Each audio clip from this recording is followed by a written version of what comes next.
I worked at a 2 Michelin star fine dining restaurant, so you don't have to. Here's some things that no one will tell you, and it's definitely not as glamorous as you think. For one, the hours are fucked. Not 8 hours, it's not 10 hours, but it's 14 to 16 hours a day. You'll basically just live there. That's your home now. Most of the time, it's all salary, so overtime does not exist. There were so many unwritten things that you had to do for the job, and they were always unpaid. The restaurant charges guests over $300 per person. All the cooks there barely made enough to make rent every month. As a cook in a restaurant of such high caliber, the cooks did everything. There's so much labor in the job that is just not talked about. One time I stood there in the garden for an hour picking out more than 100 pieces of 3 different herbs. It didn't matter if you were slow. If you were slow, you couldn't get ready for service, so that's on you. But in the industry, you're not just the cook. You don't just make the food, you do everything. So you have to learn how to do everything and do it fast. Service ended at 11, but your job is not done. You have to stay to clean until 1 a.m. The kitchen had to be spotless.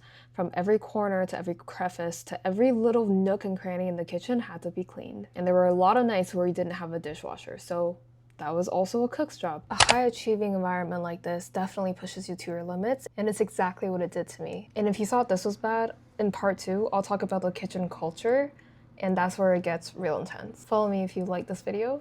I'll see you next time. Bye.